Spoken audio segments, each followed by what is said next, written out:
Type 2 Hero by Mad Nimrod. Chapter 12 Competition and Conversation.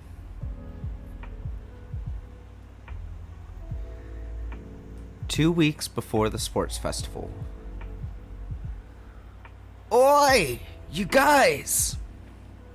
Tabata hollered, waving a thick brown folder over his head as he and Yoshio rushed toward the rest of Class 1C. We got it! What did you get? Izuku asked as the rest of the class gathered. It better not be another of those weird doujinshi that you showed me earlier. With the ogre girl and the... Oh god, you showed him the doujins? Yoshio groaned as Tabata waved the folder. Not those! Tabata exclaimed. It's the result of mine and Yoshio's hard work. He gestured everyone to sit down and waited for the class to do so before pacing in front of them with the folder in his hands. Now, Tabata explained, our big objective with the sports festival is to make a big impression to everyone watching, eh? Well, in order to do that, we'd need to get at least a few of us to reach the third stage of the event. The first stage is usually something big, Yoshio stepped in, designed to whittle down the masses to a more manageable number. Usually it's something like an obstacle course, or a scavenger hunt. Something that can accommodate a large number of participants. The third event is almost always a fighting tournament, consisting of one-on-one matches between students. Any of us who are skilled in combat should be able to handle whatever the first event might be. And we don't have to win the third event to make our impression on everyone. He pushed up his four-lensed glasses for dramatics before stating, this means it is the second event which we would have to worry most about.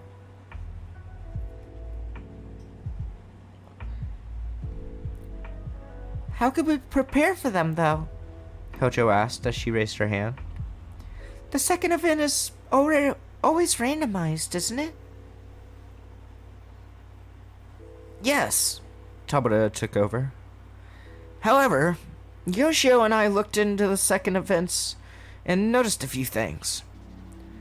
First and foremost, while the decision is overall random, the second event is almost always selected from a list of 8 events, which in turn was taken from a list of around 16.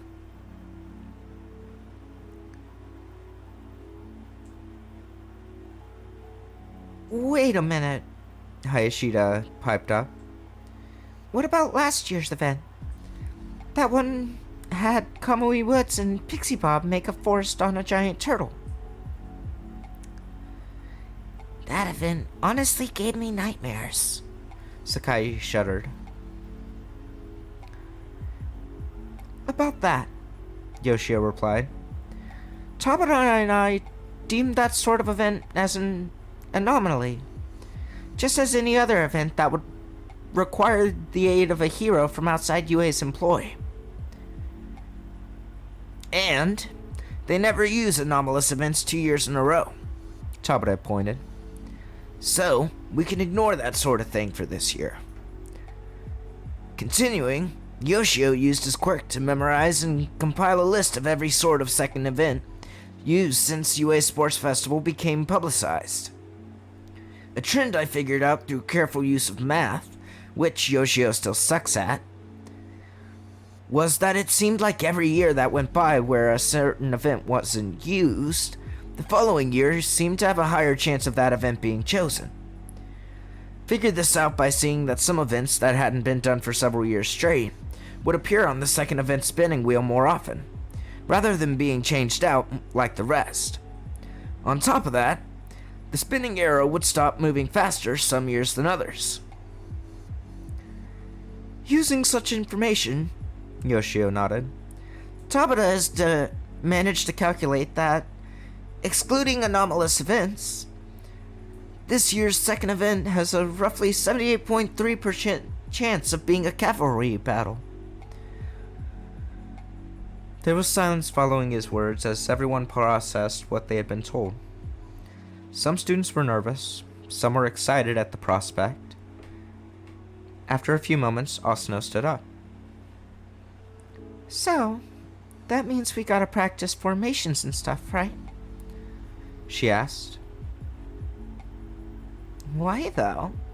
Oyaneko asked back. I mean, there's still more than a 1 in 5 chance of it not being that sort of event. What if we practice and it's not a cavalry battle? Then we're still at no more disadvantage than everyone else. Izuku smiled.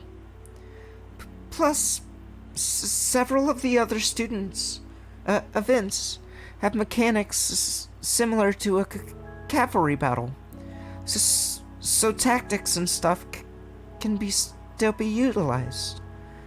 Yoshio, Tabata, you two are geniuses. Kagura was thankful that the class had decided to practice for this event during their training the past 2 weeks. They had decided on the 8 champions of Class 1C who would focus the most on getting to the third event, who would be the riders for the battle, and what each person's role would be. She watched as Sakai was a rider. His headband was technically wrapped around his neck, with Gorogoro serving as the right horse, Choji as the left, and Asano in front. She herself sat with Oyaneko on the right, Gakushu on the left, and Moriboshi in front. Class 1C watched as everyone else gathered into their groups. The group they paid most attention to was the group with the biggest troublemaker from last round. Todoroki was sitting as a rider, with Hatsume on his left, Tokoyami on his right, and Uraraka in front. His gaze was switching between Kagero and Moriboshi. No doubt he was thinking of how to get the 10 million point headband from Kagero, just like everyone else. The rest of his team were no pushovers. Midoriya had given Class 1C a detailed rundown of everyone in Class 1A, and everyone was just as familiar with Hatsume Mei and her devastating yet non-explosive gear. This combined with Uraraka's gravity control and Tokoyami's dark shadow made for an offensively minded group. Unfortunately for Todoroki, this meant that unless he used his fire, he was the least threatening member of his team. Looks like everyone's gotten together. President Mike's voice shook her from her thoughts. You still got 3 minutes before the event begins, so talk to your teammates. But once that timer hits 0, it's game on! Kagero and her team slowly moved towards the corner of the stadium while Sakai's team moved in front of hers. They were ready. One sec, y'all.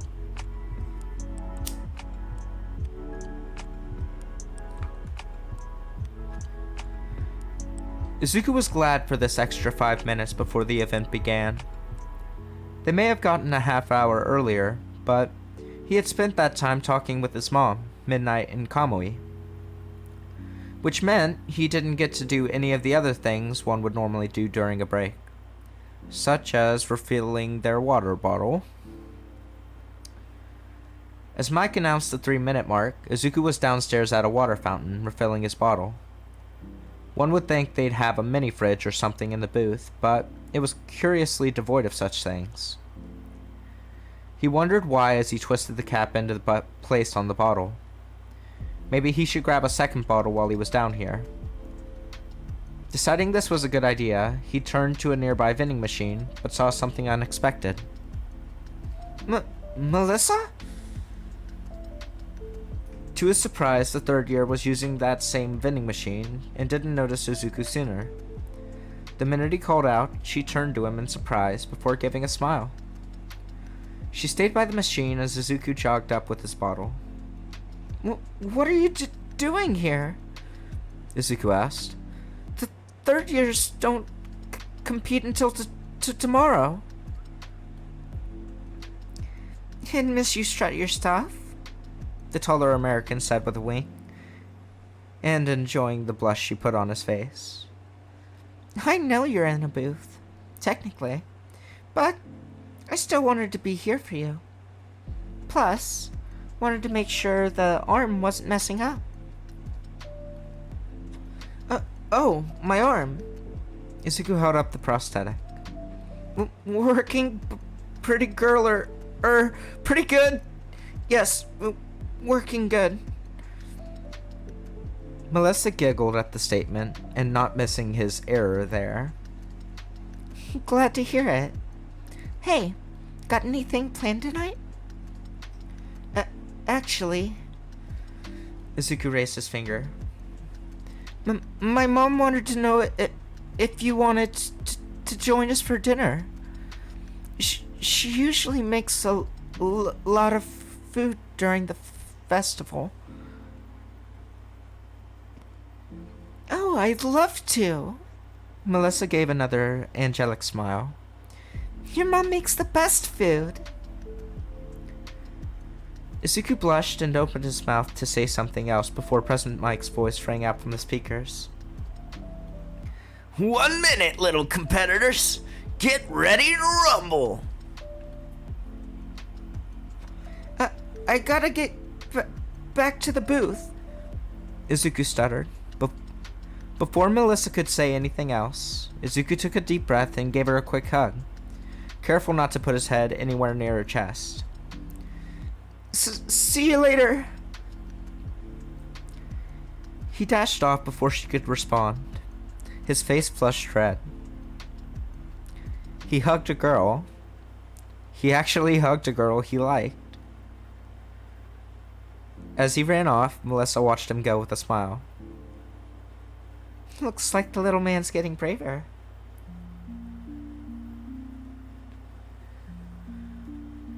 Everybody ready? Mike shouted. Well, too bad if you aren't, 'cause it's go time. Most points in 10 minutes wins. The starting alarms blared, and immediately, most of the teams charged for Kagura's team. And as expected, almost everyone's rushing Kagura Kiana's team. How will she handle this onslaught? I think you'll find my class handles it pretty well, Izuku chuckled. True to Izuku's words, none of the groups got within reach of her headband. Many in front were met by a wall of ice, and more on her right ran into Oyaneko's barrier. The few groups that charged from the left found themselves thrown back by the shockwave from Kakushu's 3D'ing quirk. Kagura herself didn't move, instead wrapping herself in her wings. As this happened, several of the groups who tried to charge Kagura instead found themselves wrestling with Sakai's team. The large snake struck left and right, yanking the headbands of riders and horses alike, and he struck fast. The few who tried to take Sakai's headband were met with empty air, and usually lost their headbands in the process. A few teams actually lost their riders due to how hard Sakai was pulling their headbands. What a mass of mayhem! President Mike announced. It's like no one can even get close to the 10 million headband. What do you mean, like, Sensei? Izuku stuttered. No one is getting close. They might be better off going for different teams. Todoroki, meanwhile, watched Class 1C's team intensely. No one had gone after his team, but Hatsume and Tokuyami had exploited the chaos and snatched some headbands from people who got too close. One team who came from the other side were just sent flying by Uraraka with a flick of her fingers. Shoto noticed this and was curious how she did that, but figured he could ask after the battle ended. In the meantime, Avoid Class 1C, Todoroki stated. You sure? Uraraka asked as she knocked back another team. Look at their arrangement. The icy hot boy pointed. Kageru's team has their backs to a wall. She's hiding inside her wings, and all her horses are on the defensive. They got an energy barrier, that flattening guy, and Moriboshi. Heck, Moriboshi could keep the headband safe by herself. Meanwhile, the Snakes team is playing aggressively, intercepting teams and whittling down their numbers. They're on bodyguard duty, working together just like with the obstacle course. Still not sure how they figured out their plan so quickly, but it would be best if we focused on the others. His team considered his words, and all gave their assent. Hatsume was a bit bummed out she couldn't test some of her babies against Izuku's classmates. They turned to pursue other teams when a voice caught their attention. Giving up so quick? Todoroki ducked his head in time to avoid Monomo's grasping hand, preserving his headband. How did that Class 1B mook get so close? The Snide Hero Course student and his less memorable teammates rushed Todoroki's team again. This time, Todoroki repelled them with his ice while Mei stole another headband with one of her devices. You got such a powerful quirk, and you're not even trying to get to the goal. Monomo laughed as he continued trying to steal Todoroki's headband. To think, the illustrious Class 1A was full of... His sentence was cut short when a blue hair grabbed the back of his headband and yanked, sending him flying and relieving him of his headband. Todoroki's team stared in surprise as Sakai slowly coiled back up on his riders. Always hated that guy, Sakai said with a mouthful of ribbons before his team ran off. Todoroki nodded his gratitude and rode off with his team, snatching more ribbons and avoiding Class 1C entirely. 5 minutes left, and almost half the teams are already disqualified. President Mike roared. What a surprise! I think it's clear who the winners of this round are gonna be, Izuku chuckled. This is one serious furball, Kamui stated, with wide eyes. He remembered cavalry battles were chaotic, but this was something else. My class sure has things handled. Midnight giggled as she held Inko's hand. They're making Mama proud. Inko herself was smiling alongside Midnight. Just as it was fun watching her son's classmates practically dominate the field, it had also been fun to reconnect with Midnight. Before Izuku's attending UA, it had been years since they had spoken. Inko looked up to the pro-heroine, honestly feeling happy at how far she'd come from the crying child she had first met back when she was a management student. Suddenly, Inko's cell phone buzzed. Couldn't have been Izuku. He was busy studying the progress of the cavalry battle. Curious, Inko pulled up her phone and checked the ID. She glowered at the name that was displayed before sending the caller to voicemail. This person had been calling since the entrance exams, and Inko didn't want to hear any of it. Who was that? Midnight asked, having noticed the buzzing phone and Inko's displeasure. A telemarketer? Inko smiled up at Midnight as she responded. Someone who's not worth thinking about. Midnight looked at her for a few more moments before turning back to the cavalry battle. Inko looked back at her now silent phone before slipping it back into her pocket. She had no idea why she hadn't blocked that number yet. Maybe she'd do it after the festival. For now, she wanted to focus on her son's friends. The timer was about up.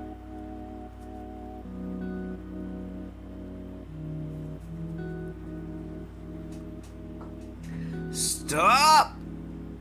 President Mike shouted, bringing the entire stadium to a standstill with almost 2 minutes left on the timer. I know we still have time left, but due to either fallen riders or loss of headbands, we are down to 4 teams on the field. And this event was going to end with 4 winning teams, Izuku announced. As such, it has been decided the event is done early. Wanna call off the winners, Sensei? But of course, Mike yelled. In first place, being the only team to remain on the defensive and still victorious, is Team Kagero and her team of Class 1C students. Kagero slowly unfurled her wings at this announcement, her 10 million point headband still secure on her forehead. Her team was looking a bit winded, but were ecstatic at the call. The audience roared as Mike continued. And in second place, by a narrow margin, is Team Todoroki. Everyone who could see them noted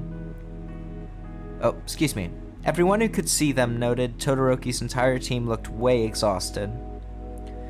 After many of the opposing teams had learned it was suicide to go after the Gen Ed kids, they all ganged up on each other, and Todoroki's team fought tooth and nail to get where they were.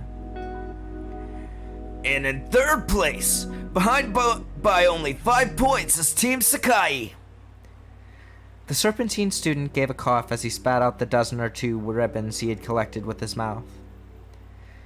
His team was just as exhausted as Todoroki, but reveled in their victory. Asano had outright collapsed when the time was called, having literally carried her team for a good minute or 2. And pulling up the last place, having survived multiple close calls, is Team Ashido. This one caught everyone by surprise, but sure enough, one more group of Class 1A students had survived the mosh pit of headbands. Ashido Mina gave a tired thumbs up as she sat on Kaminari, Ida, and Yayorozu. Their team had a few more headbands than they had started with, but not too many. Midoriya-kun, wanna announce what's coming next? Hold on. Izuku muttered as he shuffled through some papers in front of him. Ahem. After another short break, these 16 students will face each other in a series of one-on-one matches. The first round will be randomized, with lineup being determined as we speak. This will be the last event of the festival, and the winner of these fights will be the winner of the first year of the festival. And if you didn't make it to the final event, Mount Lady called as she stepped back onto the field in her enlarged state. Not to worry.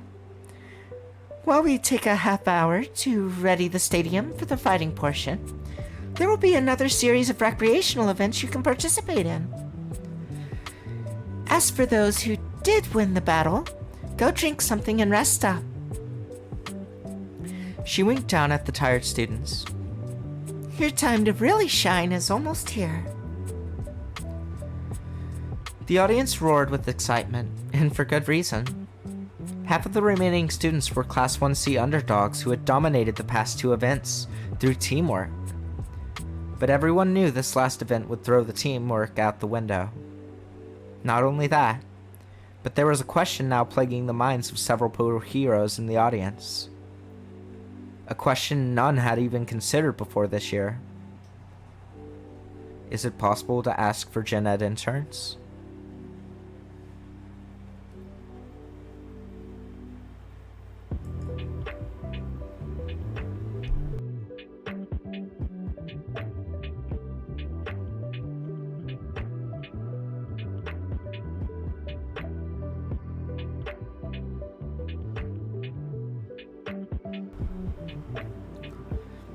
Chapter 13. Conversation and Conflict.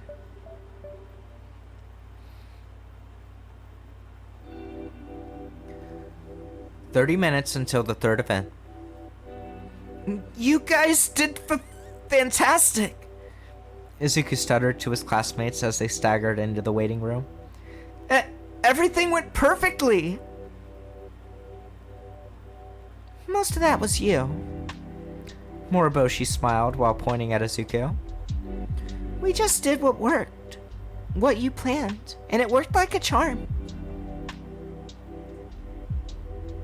The shorter boy chuckled at the praise and started handing out bottles of water to everyone. Also got to spite Monodouche. Sakai grinned like only a snake could. Really don't like that guy.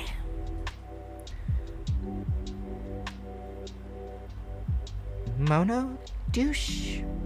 Kakushu deadpanned. You need a better nickname for him. Like what? Oh shoot. I used the wrong voice for Kakushu. My bad. Like what? Sakai asked his rotund classmate. You talking about Honoma? Izuku asked. Everyone turned to look at him in shock. Izuku started feeling a bit nervous, but this was negated when everyone in the room started laughing. Honoma? Kogoro laughed as she pulled Izuku into a sudden hug from the side. Oh my god. I did not expect something like that to come out of your cinnamon roll mouth. Where did that even come from? Asano asked with a chuckle. Let's just say that those therapy sessions have been helping. Izuku replied while looking down to hide his embarrassment. His classmates replied with more good-hearted chuckling and patting his back, though Kagero had yet to stop hugging him. After a moment, he looked back up at them. Anyway, we got a half hour before the tournament.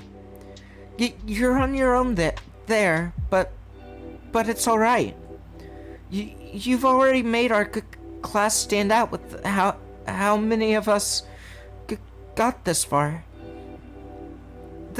There's no way the heroes are gonna forget Class 1C this year. His classmates all gave determined smiles and nodded. They knew what they were up against and were ready to meet it head on. 25 minutes until the third event. Uraraka was hunched over, using a drinking fountain to both quench her thirst and wash away the sweat on her head. She knew the cavalry battle was going to be intense, with a 10 million point headband on the line, but she was still caught off guard by how crazy it was. Her entire body ached from the running and from flicking away the opposing teams. Despite that ache, however, she knew this next part was going to be even harder. Todoroki, Ida, and Ashido were the scariest ones from her class. Meanwhile, Moriboshi, Kagero, heck, even that fat guy or the tall girl from Class 1C could be trouble. Overall, she had quite the fight ahead of her if she wanted to win the festival. She might even really need to use...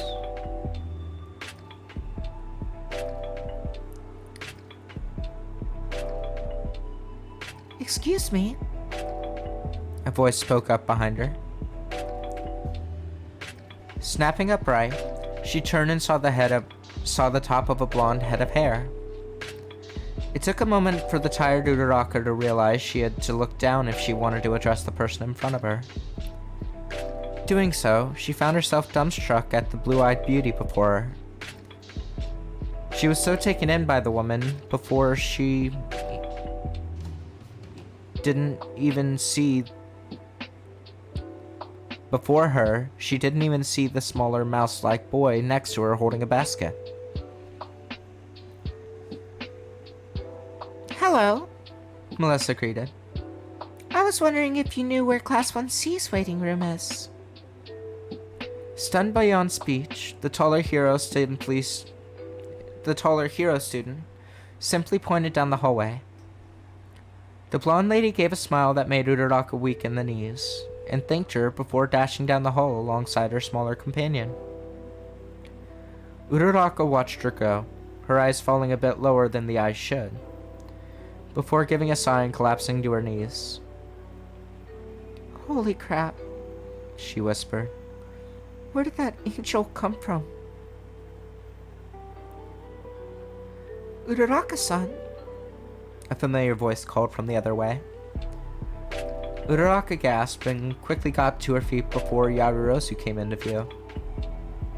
The creative student caught her breath and bit before looking up at her classmate. Sato's got some cupcakes in the Class 1A waiting room to help us re-energize before the next event. Want one? Sure.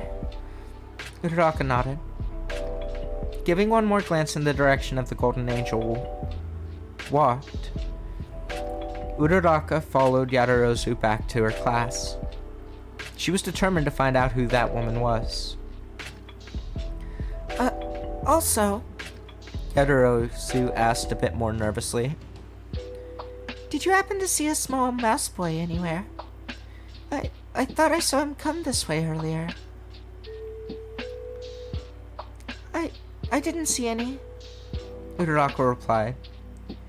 Then she realized what Momo just asked and looked down at her. Wait, why are you... No reason. Momo waved her hands. No reason at all. Despite her denial, Uraraka could see Momo's face was a bit more red than earlier.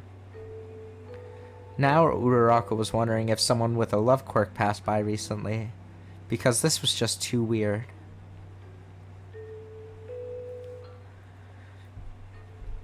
"10 minutes until the third event. Moriboshi was making her way back to the waiting room for her class. While Oscar's biscuits were tasty and fresh, she needed something a bit more substantial after using as much ice as she did. As a result, she actually went to the concession stands outside the arena for a bit. She was munching on a pork bun as she passed by a hallway with two figures in it. Why aren't you using any fire? A massive man with a flaming head roared at Shoto below him. You would have won everything earlier if you'd stopped this petty grudge and used what I gave you. What you've given me? Shoto glared.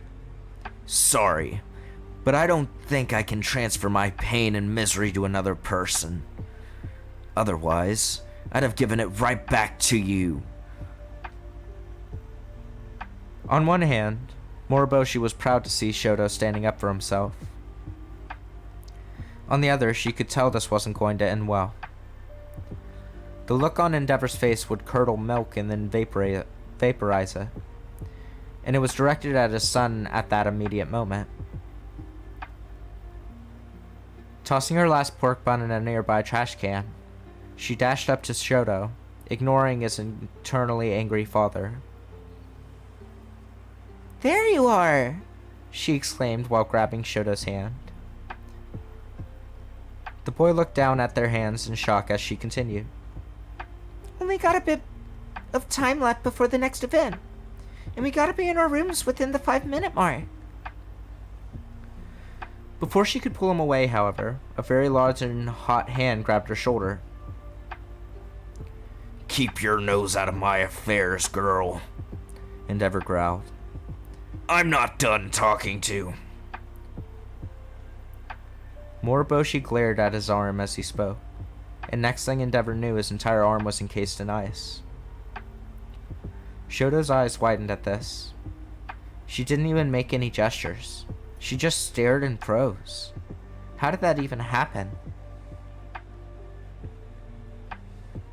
I believe you are done.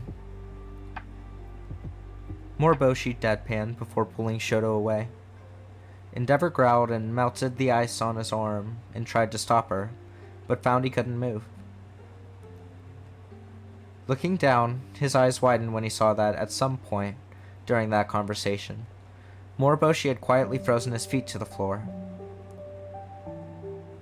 His rage only increased, but he looked up to see Moriboshi disappear around the corner with his son. Good job standing up to him. Moriboshi told Shoto, while Endeavor roared with rage behind them.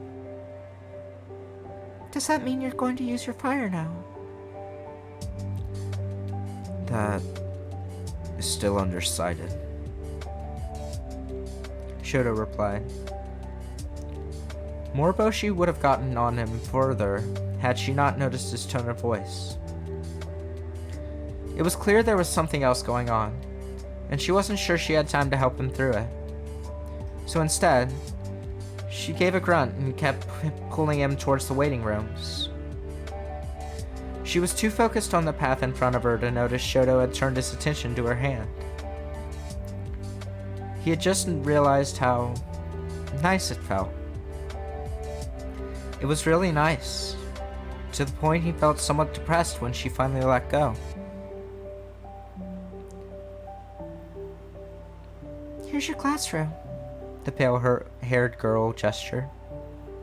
See you in the tournament. Then she dashed off to reunite with her own classmates, leaving Shoto at the door. He watched her go, his face a light shade of pink, before looking back at his hand. What is this? 5 minutes until the third event.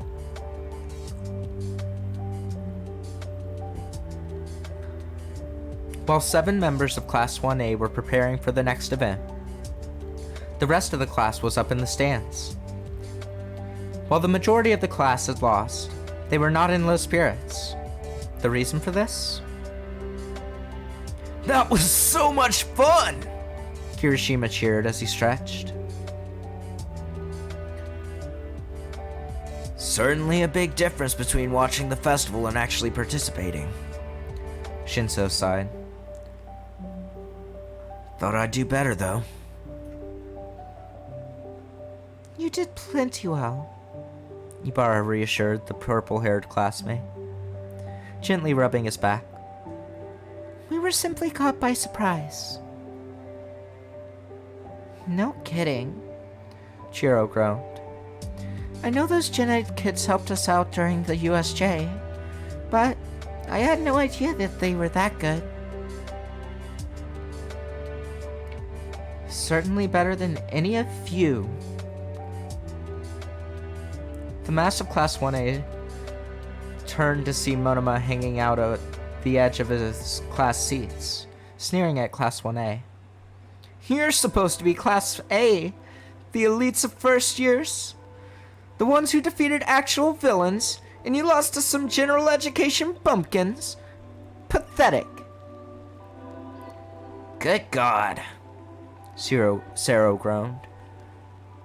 Don't you have anything better to do? Why? Monoma continued. Can't handle a bit of heckling? How do you think you can be heroes if you... Young man! Everyone turned to the voice and watched as All Might's head appeared over the edge of the opposite side, from the walkway. None of them knew All Might was going to be here, so everyone was caught by surprise. What gave them all jitters, however, was that he wasn't smiling. If anything, All Might looked furiously at Monoma. All Might? The Class 1B student greeted while sweating. What a surprise to... Quiet! All Might ordered, not a hint of cheer in his voice. Monoma shut his mouth as the number 1 hero spoke. I heard you harassing your fellow Hero Corps students. I also heard you insult the general education students.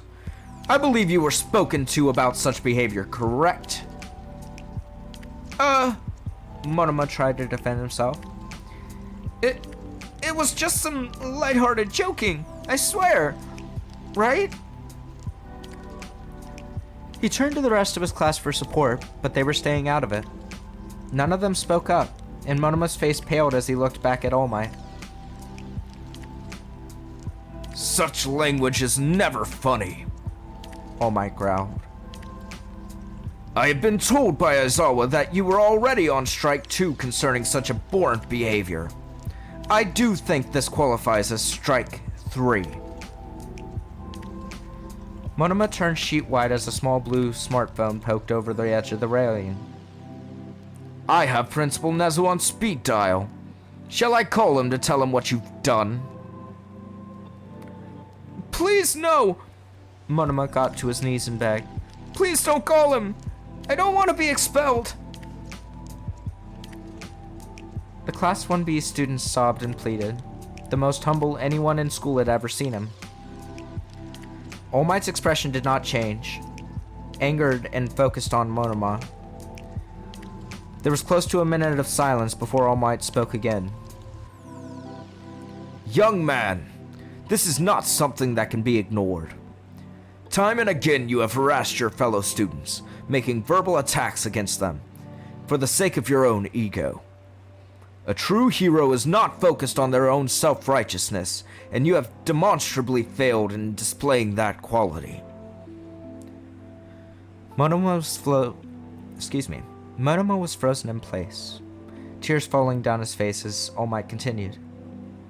However, the principal is a merciful mammal to individuals who come forward of their own volition to confess their crimes. So here's what must be done. You are to go to the principal directly, right now, and tell him what you have done. Do this and he may not expel you from UA. Go. Monoma didn't even wait for All Might to finish speaking. He was gone in an instant. The students of Class 1A turned to the hero to thank him, only to see he had vanished as well. Jiro walked to and looked over the edge All Might was standing behind, but he was gone. She noticed a few students walking away, but All Might was nowhere to be seen. Confused, she just shrugged and went back to her seat. Meanwhile, up in Nezu's office, the principal was raucously laughing his head off. He had witnessed the entire event through the security cameras, and was both impressed and amused at the display. It appeared that Class 1A did not know the existence of Sanada Kaino, a girl in Class 1C who could change her head and voice to whomever she wished. Who could change her head and voice to whomever she wished.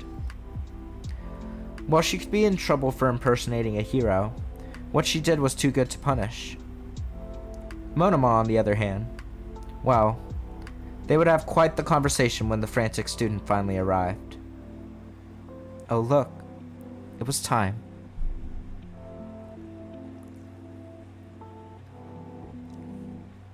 Hey there, listeners! President Mike's voice blared from the speakers. Hope y'all had a good rest, 'cause it's time for the last event to begin. The audience roared with excitement. We got a special treat today. For those just joining us, half of the students who've made it this far are from the esteemed general education course. Never before have so many made it this far. Midoriya-kun, what do you think of this development? It's not surprising, Izuku explained. I mean, some of the students who've made it this far tried out for heroics and narrowly failed the exam. I'd say every one of them is as good as any hero student. There are a few in particular who I feel will blow all expectations away. Oh, sounds exciting. Mike laughed. All right, everyone. If you could direct your attention to the screens above the arena, we'll reveal who's gonna be fighting who in this first round. As he finished, Mount Lady also gestured to the screens, which lit up and displayed 8 pairs of names. Sakai Hebi, Class C, versus Ashido Mina, A. Tokoyami Fumikage, A, versus Choji Ryunosuke, C. Kaguro Kiana, C, versus Yayarozu Momo, A. Oyaneko Fujikoro, C, versus Uraraka Ochako, A. Moriboshi Ayame, C, versus Hatsume Mei, H. Kaminari Denki, A, versus Asano Ryoko, C. Ida Tinya, A, versus Gakushu Hifumi, C. Todoroki Shoto, A, versus Gorogoro Mamoru, C. And there's our lineup. Mike cheer. The first match for the last event of the UA First Year Sports Festival is between Sakai Hebi, the Serpent of Class C, and Ashido Mina, the Acid Queen of Class A. It's Snake versus Dancer. Who do you think will win? Both fighters, please approach the arena. The two students clambered onto the large concrete arena from opposite sides. Mina smiled as she rolled her sleeves up as Sakai simply coiled up on his side. Mountain Lady was standing off to the side at her full height, smiling down at the competitors. Alright, kiddies, she announced. Give us a good, clean fight today. You lose if you fall out of the ring, become incapacitated, or forfeit. Ready? Ashido nodded and held one arm back as Sakai shifted his body into a series of tight S-curves. Begin! Ashido started by using a trick Izuku had devised for her, where she sprayed acid at a high velocity from her entire forearm. Dubbing it Acid Veil, she fired it at Sakai, or at least where he was. At the same time, Mount Lady called the match to begin. Sakai launched himself at Ashido, hitting the concrete with his tail hard enough to crack it. He flew just under Ashido's acid, and just barely missed impacting her. As Ashido recovered and turned to face him, Sakai landed and slithered to the side faster than some thought possible, before launching himself at Ashido again. He missed again, but this time Ashido didn't have time to throw acid at him. The fight seemed to devolve into a series of Sakai flying at Ashido and missing while the acid girl tried hitting the snake with her quirk. What's going on? President Mike called as he watched the metaphorical ballet between the snake and a hero student. Despite the incessant attacking, neither student has actually hit the other. It's because of their styles, Midori went on to explain. Ashido-san has an amazing acid quirk, but she's also taken dancing lessons, and has incorporated those moves into her fighting style.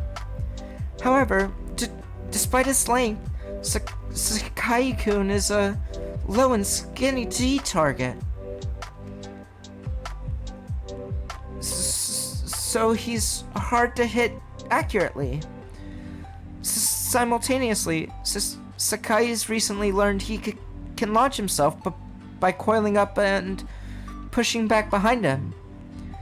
His spring launch, as he calls it, is fast and will hurt if it hits, but he can't change direction midair. He can't constrict Ashido-san either because she can make acid from anywhere on her body. With such styles and techniques, they're both about equal. Meaning this match could take a while. Mike asked as Sakai shot past Mina for the 10th time. They gotta get tired eventually, though. The person to lose will be the first to make a mistake, Izuku affirmed, watching his classmate fight the hero student. After Izuku said this, Sakai shot at Ashido again, but closer to the ground. As a result, he flew between her legs, and she gave a shout of surprise as the end of Sakai's tail caught her ankle, and yanked her along with him. As he landed, Sakai quickly formed into more S-curves and launched himself at the edge of the ring. Before he could fly off, though, Sakai bit down on the edge of the ring, his fangs sinking into the concrete, as his whole body whipped forward. Ashido gave another scream as she fell out of the arena and impacted the grass. The instant she hit the grass, Mount Lady raised her arm. Ashido Mina is out of boundaries, The giant heroine announced. Sakai Hebi wins. The crowd cheered as Sake slithered down to Ashido, who was sitting on the grass with her head bowed. Are you alright? The gen ed student asked. When Ashido shrugged, Sakai leaned forward, almost touching her face with his tongue. You did good, miss. Don't feel bad about losing here. After all, you got further than over half your class. These words seemed to cheer Mina up a little, and she got up to her feet with a small smile. The two students left the field together, calmly chatting away about the fight. The crowd was roaring the entire time. Class 1C had made it to the final event, and already had a victory under their belt. Things could only get more exciting from here. Alright. Oh, excuse me, voice crack. Okay, so These last couple chapters have been amazing. I like the way that the combat was written out, because it's very fast paced and it doesn't like break the pacing as I've seen in a lot of fanfics. I'm really intrigued by that interaction with I mean, we already knew that Izuku likes Melissa in this fic. It's interesting that Uraraka likes Melissa as well.